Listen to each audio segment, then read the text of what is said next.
Sabe uma coisa que sempre dá um nó na cabeça de quem lê a Bíblia? Os números. Eles parecem estranhos, repetitivos, às vezes até sem sentido. Hoje, a gente vai tentar decifrar esse código. E olha, se prepare, porque o significado por trás deles é muito mais incrível do que parece. Para a gente hoje é simples. 38 é 38. É um número preciso, literal. A idade de uma pessoa, por exemplo. Mas aí a gente abre a Bíblia e lê que um homem ficou doente por 38 anos e a coisa muda de figura. Por que essa diferença? O que será que os autores antigos queriam dizer de verdade com esses números?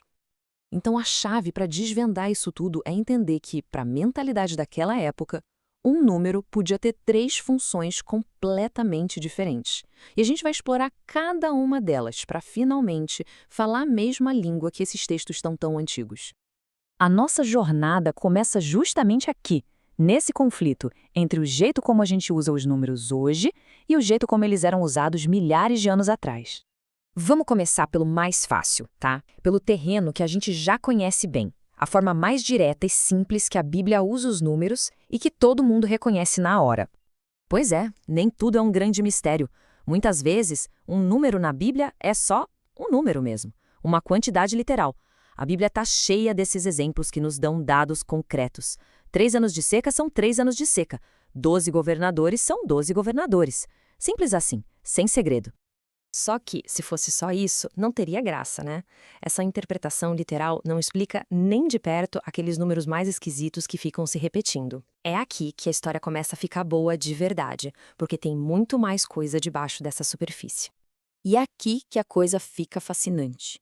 Vamos mergulhar no segundo significado, um nível bem mais profundo, onde os números deixam de ser só quantidades para virar ideias. Ideias poderosíssimas.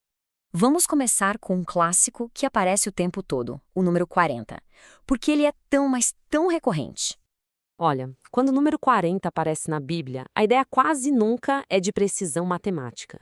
Ele funciona como um código para transformação. O 40 marca o fim de uma era e o começo de outra.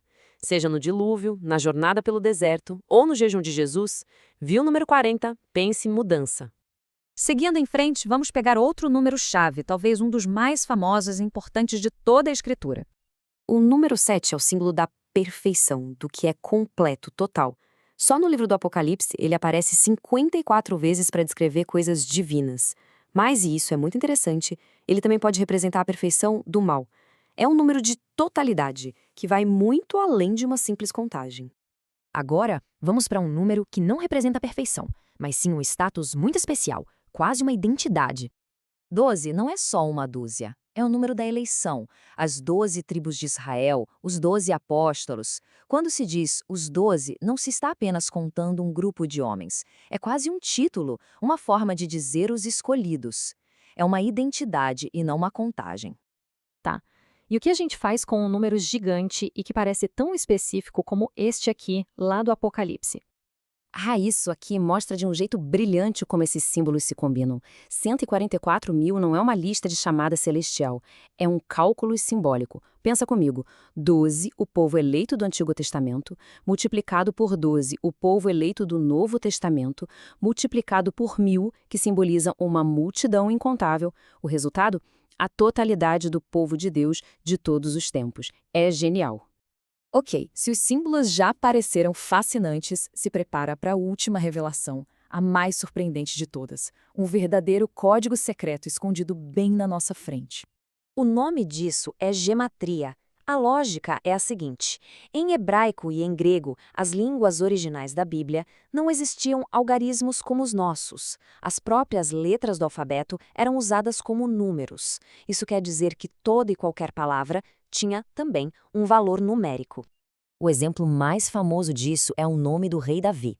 Em hebraico, as letras do nome dele são Dalet, Vav e Dalet. Os valores numéricos, 4, 6 e 4. Se a gente somar tudo, 4 mais 6 mais 4, dá 14. Guarda bem esse número, porque ele é a chave para uma das passagens mais importantes do Novo Testamento. No Evangelho de Mateus, a genealogia de Jesus é dividida, de propósito, em 3 grupos de 14 gerações. Por quê? Mateus não errou a conta. Ele estava, na verdade, gritando uma mensagem teológica para os leitores judeus que conheciam a gemátria. Jesus não é só um descendente de Davi, ele é o triplo Davi, o Messias definitivo.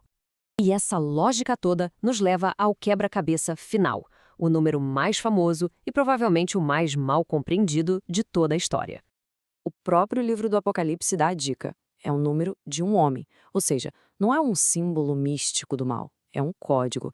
E se a gente pega o nome do imperador romano que mais perseguia os cristãos daquela época, Neron Quessar ou Nero César, e passa para as letras hebraicas, a soma dos valores dá exatamente 666.